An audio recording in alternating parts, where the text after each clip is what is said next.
Well, Micky, you are absolutely flying at the moment. That was your 5th of the season, those goals here this afternoon.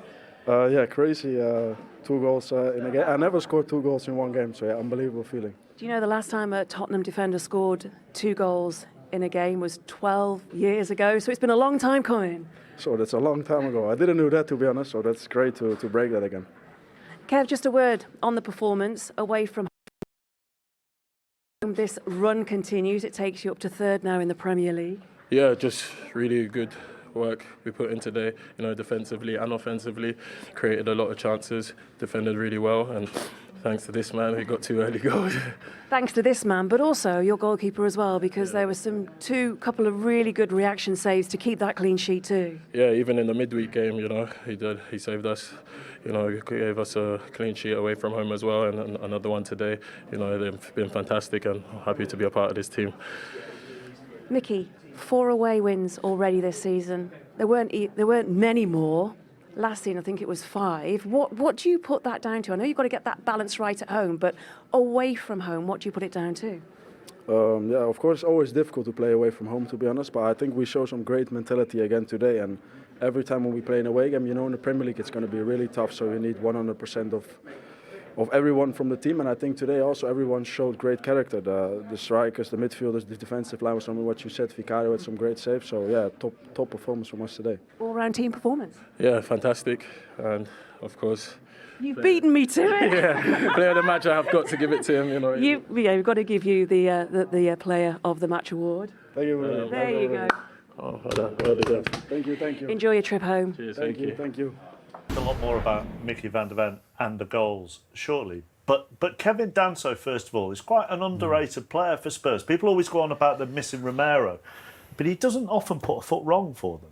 No, of course not. And I think you've got to understand that it's a squad game.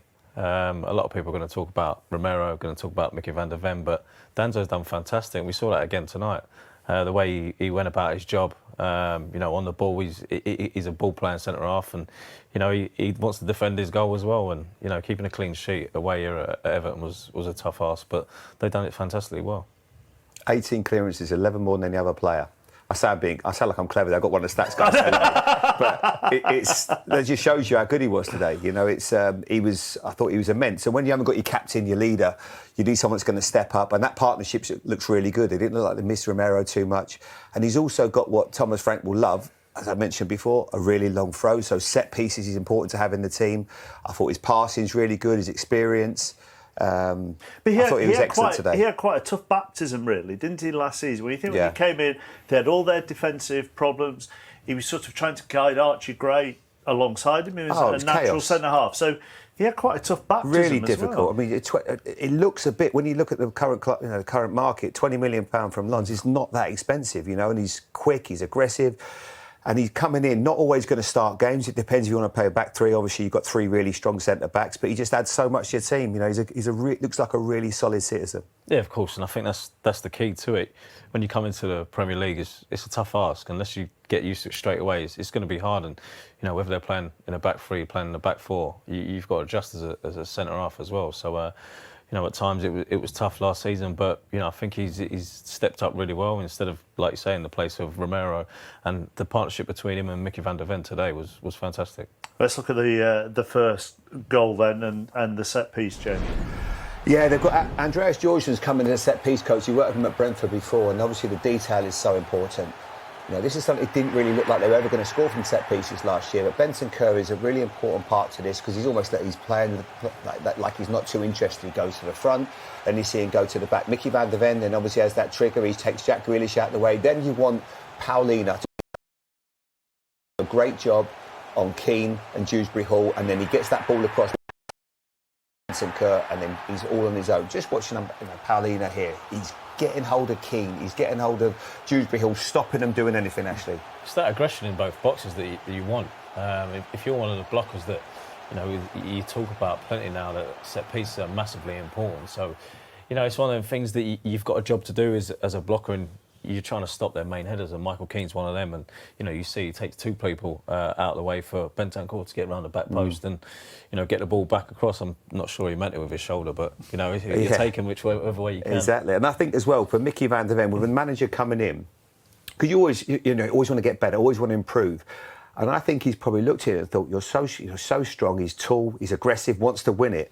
Perfect. And Thomas Frank is all about details, set pieces, making sure you're really difficult to beat both boxes, which they've obviously improved. They've got the best defensive record from set pieces against. But looking, every time the ball comes in the box, you always think if they get that first contact, he's going to be one that's going to land on it. And he was so efficient today and so good in those areas. And obviously the second one, just too strong for Jordan Pickford. When you look at that first one, and when Jamie highlights the different things, there are so many intricacies to that. Have set pieces in your time, in the last couple of years, let's say, have they got more intricate and more complicated? Because 3 or 4 different things need to happen there for Van de Ven to go on the end of it. Yeah, of course, you've got the person taking the set piece itself, you want it to be on the money, and then you've got everyone, whether you're a blocker, whether you want to get free from your markers in the box, whether you're blocking the goalkeeper. There's so much that goes into it, and if you set the standard by putting the ball on the money, like I said, then that's the starting point about it. But there is so much that comes to it now, and over the years it's become more and more, whether it be a long throw, whether it be corners, whether it be wide free kicks, that everybody needs to know their jobs, and it's always up in the dress rooms that you take note of before the games, and if everyone's doing their jobs and, like I say, the ball is put perfectly well, you got a great chance from scoring from that. You're picking players a lot now, Mark, on can they take set pieces? Are they going to be good in both boxes in terms of their... It's developing, it's going that way, and you can see the second one again. Micky Van de Ven, this one isn't anything too clever. They do something very similar sort of setup to what Arsenal do so well. Van de Ven just gets in front of Jordan Pickford, slight push, and then he just gets up early, and Jordan then just can't really react. He just bullies him, really. Look, he gets up, he's up above him. Great header from Micky Van de Ven's point of view. But these are the details. You talk with players now, and I throw back to my days. If you did a few set pieces on a Friday morning, there's the corners. Who's taking corners today? OK, him. And then maybe you do a few set pieces. You never, ever talked about defending a throw-in. That would never come into the equation. But obviously now you have to be able to deal with that.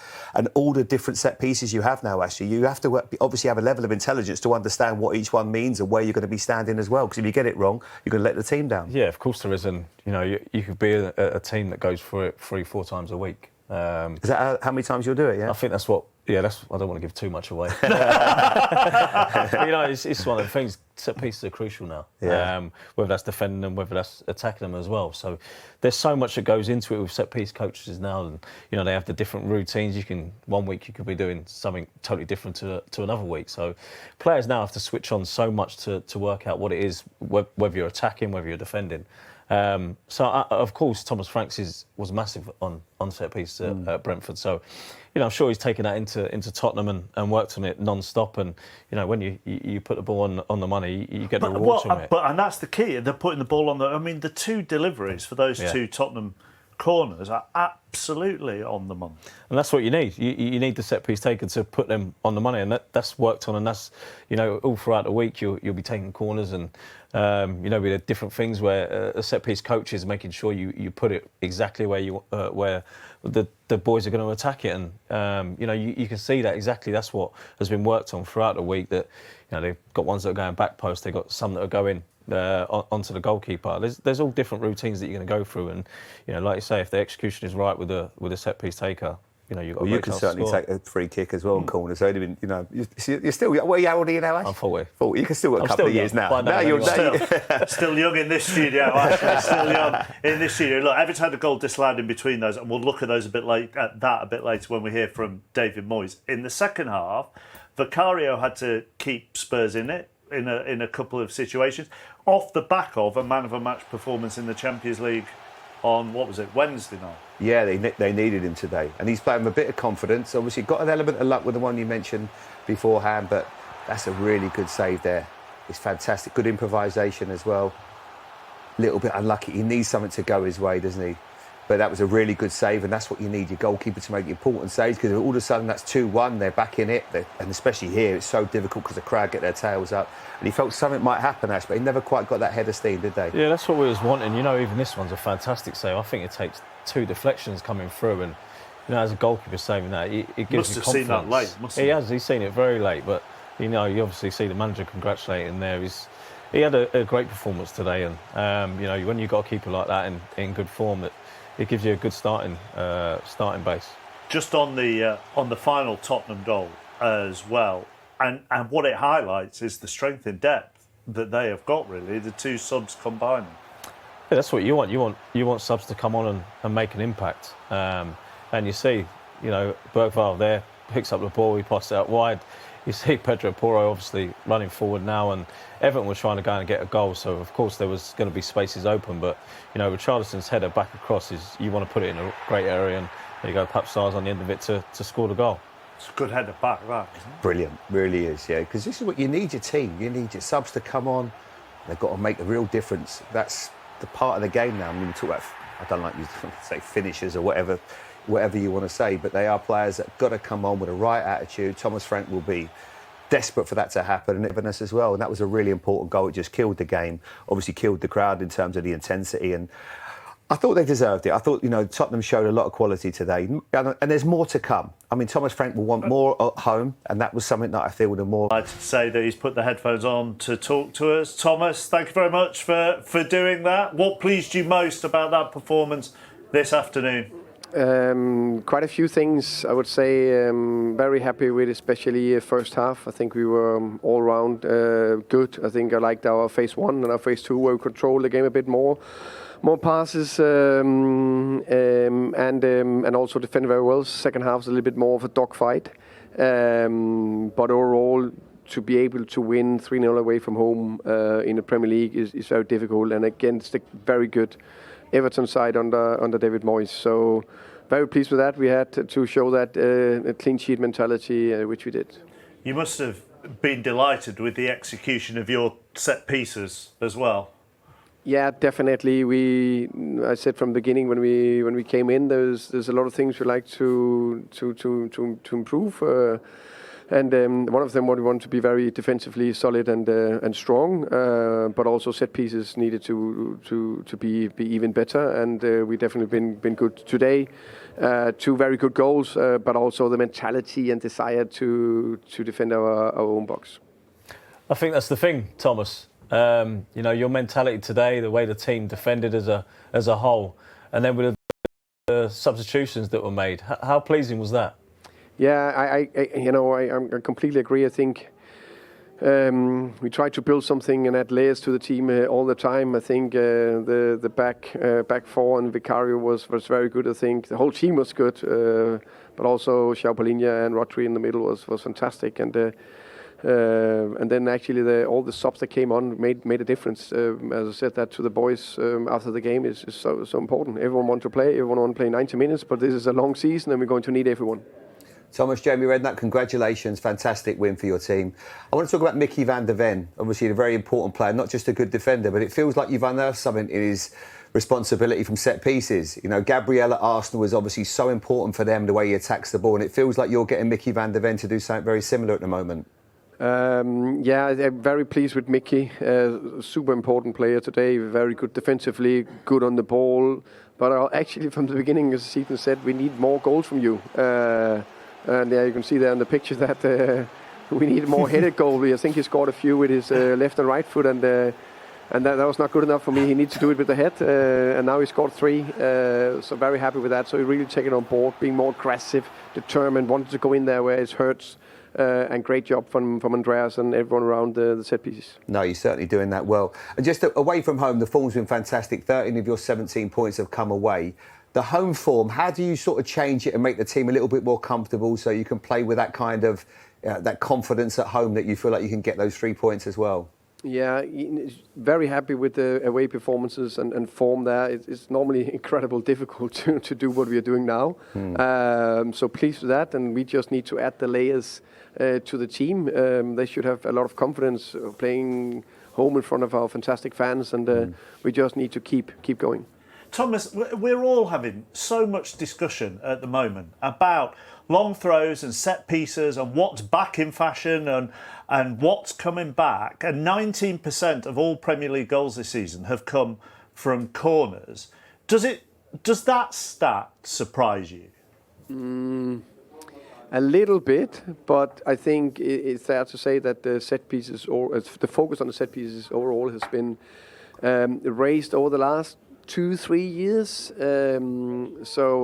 No doubt that we in Brentford, I still say we in Brentford because still have a little bit there. Yeah. And we in Tottenham, but let's say we in Brentford had a big focus at it. But then the big boys took it up. Arsenal, Liverpool, City, I would say the last couple of seasons. Everyone really can see it's such a key element you need to get right. I say all the time, if you want really to achieve something, you need to be able to compete and do well in all areas of the game. Set pieces, defending high, defending low, building up, attacking. I think it's a key area. Do you think finally it will change recruitment departments and what they are looking at in the physicality of players? This trend that we are in. I think it could do. I think you need to look into it, or I'll put it this way. Depend on what you want from your team. And if you want to be good on set piece, you need to have a certain amount of physicality and heading abilities, and of course, good deliveries. So you need to get the right mix. Thank you for giving us your time this evening. Appreciate it. Cheers, Thomas. Thank you. Cheers, Thomas. Thanks, Thomas. It will, won't it? Do you not think? I would have thought so. I think the days of if you've got a keeper that can't command his area, he's going to be in big trouble in the future if it carries on at this trajectory. Defensively, you're going to be picking teams that have height in it, or that at least can jump. It doesn't mean because you're tall, because it doesn't mean you're going to be good in the air, but it's certainly a big advantage. Like you mentioned, physicality. These are the details. I mean, it has got to that level, and I've got no problem with it. I think the game now needs it. I think sometimes we have to be careful that we don't let data run the game completely, and that's a big part of the game is having that imagination shooting. I've heard Thomas talk about not liking players shooting from outside the box. Personally, I think there's never been a better time to shoot from outside the box. The ball moves so well, the pitches are perfect, but there are elements that I absolutely love. When the clubs like Brentford that take it to another level, and what Keith Andrews is doing there, and Arsenal obviously embraced it. And we look at Arsenal and you think, well, they're a club that have obviously got fantastic players, and sometimes there's a bit of snobbery that goes alongside long throws and corners, but you have to embrace it now, Ashley. Yeah, of course you do. And, like you're saying, it's becoming more and more part and parcel of football, the set pieces. And like you say, you've got set piece coaches in pretty much every team now, and they've got a massive job to play, and they do a massive job throughout the week to make sure the players are prepped and ready for when the games come around. So, I think that this is the way that football's going, that, set pieces are becoming a massive part of what teams are doing now. And like you say, the Arsenal's, teams previous years, you wouldn't have said Arsenal teams were, set piece, a massive set piece threat like they are now. And many goals that they've scored have come from set pieces. So it's massively important in football now. And but the question, I suppose, the question, Ashley, is, and bearing in mind your career has spanned 20 plus years now. The question really is, at what point did it go away? And why did it? Why did it go away? Well, I think that you go back to even long throws. Tony Pulis with Rory Delap.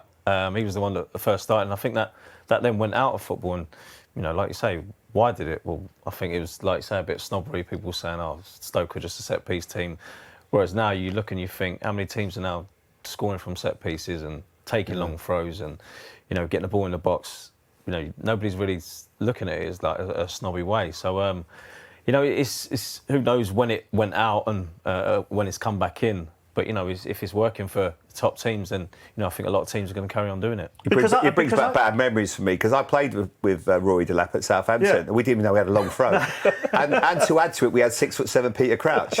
We could have stayed up. I blame the manager. It's my dad. But the point being, around then, it's not like everybody suddenly thought, "Oh yeah, we can deal with Rory Delap's long throw," and therefore people tried to stop doing it because teams got used to dealing with it. Yeah. It's always been. I think there's an element of snobbery. I think that's what it is now, and I think with coaches and set piece coaches becoming, it's not just a fashion, it's here. So you don't look back, and you never have felt, years ago, we talk about some of the great iconic managers, Alex Ferguson with years, I want to thank my set piece coach. He made a point there of thanking Andreas Georgsson, because he knows he's done a great job today and really appreciate what he's done. And that's just the way the game's gone. It's here to stay, and there'll be another edge next year. We look at, even if the way every team, or 99% of teams when you watch the Premier League or throughout the leagues, even at kick-off now, they get the ball, they pass it back to the goalkeeper, you see a little bit of sort of NFL blocking, and they boot it up the pitch. Managers and coaches, a lot of them without being disrespectful, a bit like sheep. They follow each other, and that becomes a fad. There'll be something else. Someone else all of a sudden will go, OK, let's not pass it back to the keeper, let's play it wide quickly, and all of a sudden you can get across into the box, which Brentford used to do really well last year. So you're always trying to find an edge, and that's where the stats guys, analytics, that's all part of the game now. I think that's what's come in more and more of, stats has been talking about set-piece coaches. And, I think if we go back years, there wasn't set-piece coaches at all. They've become more and more popular because, like you say, that, one manager's got a set-piece coach in, this is the new norm now, so everyone's going to start getting set-piece coaches. You see people scoring from it, so of course you're going to do more and more set-pieces. So like it is, people do follow people in certain ways, and I think that's why we're seeing more and more set-piece coaches out there. But at times, say when you were starting out, were your set-pieces kind of generic or off the cuff a little bit more? Because presumably somebody would have been coaching set-pieces, just not called, they would have just been a coach. I think at times the set-piece coaches were actually goalkeeping coaches. And at times they were the ones that would deal with the set-pieces. And, at times you'd go into training routines, but it wasn't highlighted like it is now. Whereas you've got set-piece coaches that will take players away that are starting in teams and work on it 3-4 times a week. Whereas back then it was, maybe on a Friday morning you'd work out, right, we're going to do this set piece on tomorrow, and then come the following week, it was totally different. There's too much doubt about that today, apart from Brighton, near perfect away from home in the Premier League this season, 13 points from 15. But as we said at half-time, it was very much, yet again, in a Premier League game this season, the talk of set pieces and corners, in particular for Tottenham, and Van der Ven was a threat, and like you say, it's the first time he's scored 2 in a game in his career. Yeah, huge threat from set pieces, but he's a very good player, isn't he? He could play for any team in the league or in the world, I would suggest. He's a top draw player, keeps himself fit. Good movement from him, he finds himself right in the centre of the goal. The marking's wrong. They have to address this. You've got the big centre-backs there and O'Brien alongside him, just marking space. You can't mark space. You've got Jack Grealish at the back post with Micky Van der Ven. He moves, doesn't do a lot. He's in front of Pickford. Good header back from Bentancur, and it was an easy finish for him. And a very upset Jordan Pickford. But on to the next, because I'm not sure who Jordan can blame in the next phase, on the next corner, because it's down to him. I mean, the header from probably closer than that one where Micky finishes that one, but it's good movement. He wants to head it, he wants to put himself on offer. He's a very, very good player, Micky Van der Ven, and excellent deliveries from set pieces. That was the first Everton had conceded all season from a set piece, and then came another one just on the stroke of half-time. Yeah, I mean, disappointing from an Everton point of view. Conceding any set pieces is frustrating. To have conceded the second one in injury time, in added time at the end of the first half, just took the game away from Everton. But it's Van der Ven again, and I think he attacks the ball really well. It's a brilliant delivery. Let's take nothing away from that. But I thought every time a delivery went into the penalty area, I thought he attacked it fantastically well and got his reward for it. And Everton, when they did get in situations, just saw Vicario in top form, as he was in the Champions League in the week, actually. Yeah, I still think Everton are a little bit rushed in front of goal. I don't think they strike a ball as cleanly or as crisply as you need to beat a goalkeeper that's in good form. But still, he stood up when Tottenham needed him to. If this goes in, I mean, it's an amazing save. If this goes in, Everton have got momentum. You'd fancy Everton to maybe go on and get back in the game, but he makes himself big again. I mean, that's the cleanest Beto will ever hit a ball. I mean, he's 6 yards out, gives the keeper a chance. But it's a brilliant save either way. He's carried on from the Monaco game in the Champions League. You're absolutely right, Steve. That one's a decent save. I mean, he goes. It's 2 deflections here. You watch this from behind the goal. Jack Grealish just lays him on, give him no control problem. Hits it first time. I think Danso's deflection, the first one, he's sending him the wrong way. That takes the pace off it a little bit. It's still a very good save from Vicario.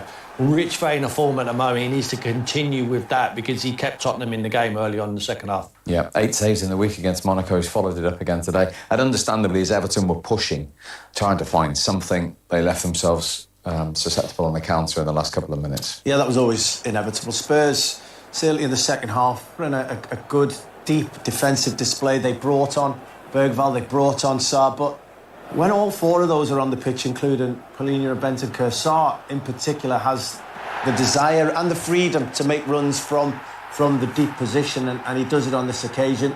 It's a good ball from Porro to the back post. This is clever. We don't see this an awful lot in modern day football. Centre forwards just not going for goal in that position, knowing that would be an incredible header to score from there. So leaving it in an area, a dangerous area, and knowing that his midfielders are going to be attacking those spaces. And he does. Brilliant header, good header from Sarr as well. And yeah, I mean, the game was already out of reach for Everton at that point. Top scorer, Micky Van Ven, 5 goals. After that, 3 goals, for 3 players. They need to find goals from open play, Tottenham, if they want to stay in that position where they are in the league. They can't continue to rely on centre-backs to score you the goals from set pieces to keep you in that position. But the positives are they're in a very good position in the league at the moment. So hopefully they can start embroidering it a little bit, be braver at home, start entertaining a little bit more, start creating a few more chances, and hopefully your strikers can start scoring goals. Well, on that subject, it's the first time since David Moyes returned to Everton they've conceded 3 goals. But how do Everton find more of a threat going forward? It's difficult, isn't it? I mean, he's tried Beto, he's tried to give him even more opportunities than you'd want to. He's game, he plays the centre-forward role okay, but without being a threat. Barry looks more of a threat in and around the penalty area, but is still learning the Premier League week by week. So it's a tough time for David Moyes and what he chooses to do at the top end of the pitch, because Everton this season have creative players. They've got people who are looking to play through balls, looking to find the striker in key moments, but at the minute it's a work in progress of trying to get the strikers to be on the same page and offer the level of quality that Everton really need at the moment. Sometimes you can protect strikers and say, you know what, he's not getting the chances. But they put in so many... They cross the ball more than most teams. They put in the ball from left side to right side. They deliver crosses. All right, the quality of the crosses might not be fantastic, but he's too isolated when he's in the box, Beto. And whether it's Barry or not, it's isolated when he's there. I think he's very reluctant to play both of them because of the quality of the 2 players. They're not good enough. The bottom line is they're not good enough. And they're showing that they're not good enough at the moment. And he's trying to help them out. He's trying to find a solution as best he can, David Moyes. You've got very good players. Dewsbury Hall's great. Jack Grealish, we know. And Njai, for me, is like a little superstar. But they've got no vocal point. No one they can play off. No one they can make runs off. I think they've got a nucleus of a decent enough side. They're solid enough at the back. They've got a very good goalkeeper, albeit today he's made a mistake for the second goal, in my opinion. But I just feel they need a centre-forward. But everyone's looking for the same thing, Steve, so it's difficult to go and find that man. And why would someone of the quality go to Everton rather than somewhere else? Because there's a lot of other teams looking for centre-forwards, including Tottenham, I would suggest.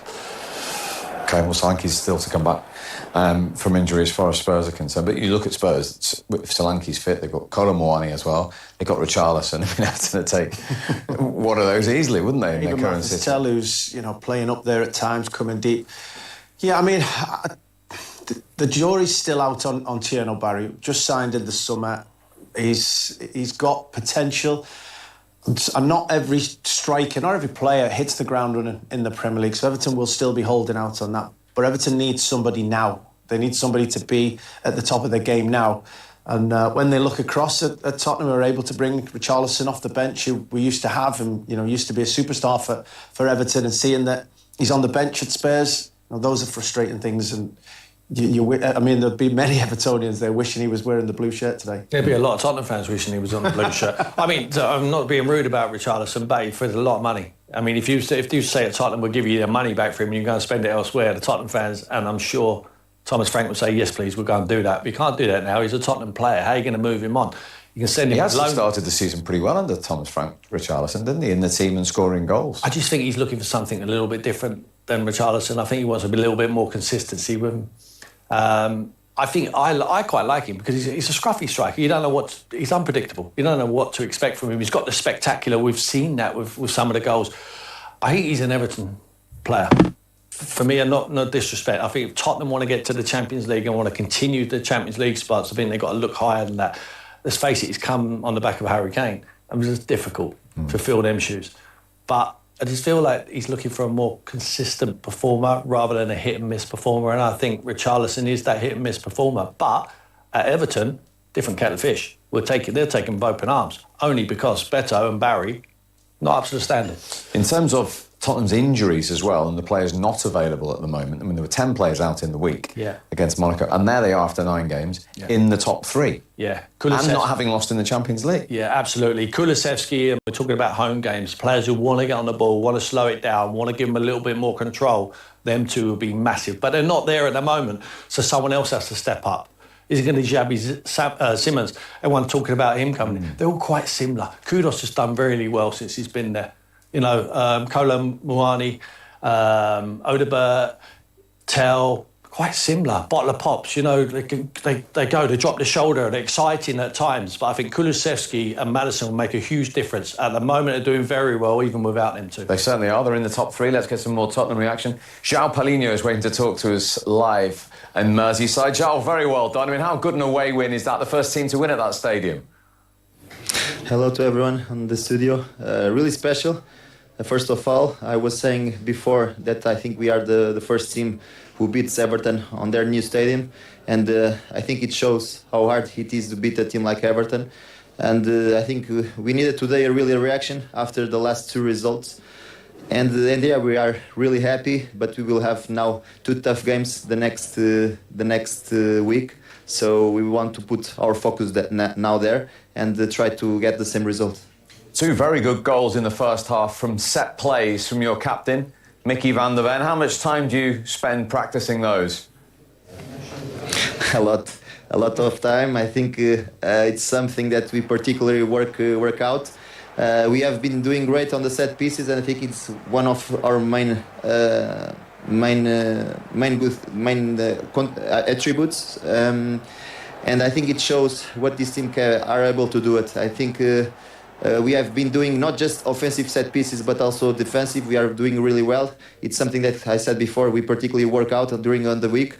But I think it was not just about the set pieces that we won today, because I think the team did a good, especially the first half, we did a good first half. The second half was more a direct game, you know, was not so beautiful to watch, in my opinion. But yeah, I think we completely deserve this result today. Now, in your opinion, why are the results better away from home than they are at home for Tottenham this season so far? To be honest, I don't have any explanation for that. I think the commitment is always the same. I think it's just a stat that I don't really have an explanation for that. I think I was saying before that now we will have a big challenge against Chelsea at home, and if I have the opportunity to ask to our supporters to help us to change these last results at home, especially that we have been doing on next Sunday. Yeah, we play. Yeah, we really want to win at home, and I think again the game against Aston Villa was a game that we should have reached a different result, in my opinion. But yeah, I think it's a question of time. We will start to win at home because this team deserves, our supporter deserves, and I think we will working for. Well, very well done again. Thanks for joining us. Safe journey home. Thank you. Thank you. All the best for you. All the best. That is João Palhinha at Hill Dickinson Stadium on Merseyside. Here's his manager, Thomas Frank. Thomas, it goes without saying you must be a very, very happy man tonight. Yeah. Very happy to be able to go here to Everton, which is a team I think is very good, and they've been very good here at home. A team is always well set up under David Moyes. Extremely happy, and then any away match you win in the Premier League 3-0 is super impressive. Extremely happy with overall many things, but especially first half. I think we took control of the ball phase 1, also phase 2, more passes, controlled the game more. And second half was a little bit more of a dogfight, which it can be in the Premier League. So yeah, very happy with that overall performance, but also that I said it from the beginning of the season. The season is very young. We are, how can you say, inexperienced Champions League team, but we want to be able to compete in more tournaments. And now, after a difficult away game in Champions League, we're going away again, and we win after Champions League match. That's normally tricky to do that if you're an inexperienced Champions League team. And we also did that after Porto, we beat Leeds away. So there's a lot of positive to take away today. Yeah, it's a very relevant point, isn't it, for a team new to the Champions League again, being away from home in Monaco and then going up to Everton and winning, and they're away again in the League Cup this week at Newcastle too. Yeah, it's been a great start for Thomas Frank and for Tottenham results-wise. I just see something on the horizon. I've seen it before with other managers, like Jose Mourinho and Conte, with the playing style. And it's evident at home, they're not brave enough, they're not in control, and the fans will not accept it unless they start getting results. It's a very good ground for them to come and play. We know the results have been, well, I know it's a new ground, but Everton is a very good team for them to play. The results are good. Chelsea is the worst team they play, results-wise at home. So this hope they can get that monkey off their back. And what about Everton? Go again? I mean, they haven't had too many setbacks so far this season. No, yeah, it'll be a case of go again. I don't think there'll be many changes. I think you saw Everton's strongest starting 11. Really, it'll be creating chances isn't a big an issue. It's about converting those chances, and I think the mentality throughout the squad will be we need more goals from everywhere. We can't keep talking about our striker not scoring a goal. We need to now get to the point where Jack Grealish gets your 8 to 10 goals, Jai gets your 8 to 10 goals, and we start to try and spread the goals out throughout the team, because ultimately that's how you get through difficult periods. Absolutely, and they're away at Sunderland next in the Monday Night Football. What a start they've had. Yeah, what a start. I mean, the table just lies to you, doesn't it? I mean, you look at Bournemouth who are performing so well at the top, and no one would think Tottenham finishing 17th last year would be in the position they are, but they are. It's unpredictable this season. One thing is very predictable at the moment, though. Arsenal are going to win the league. Yeah, it's been another great day for the Gunners, hasn't it? Thank you very much indeed for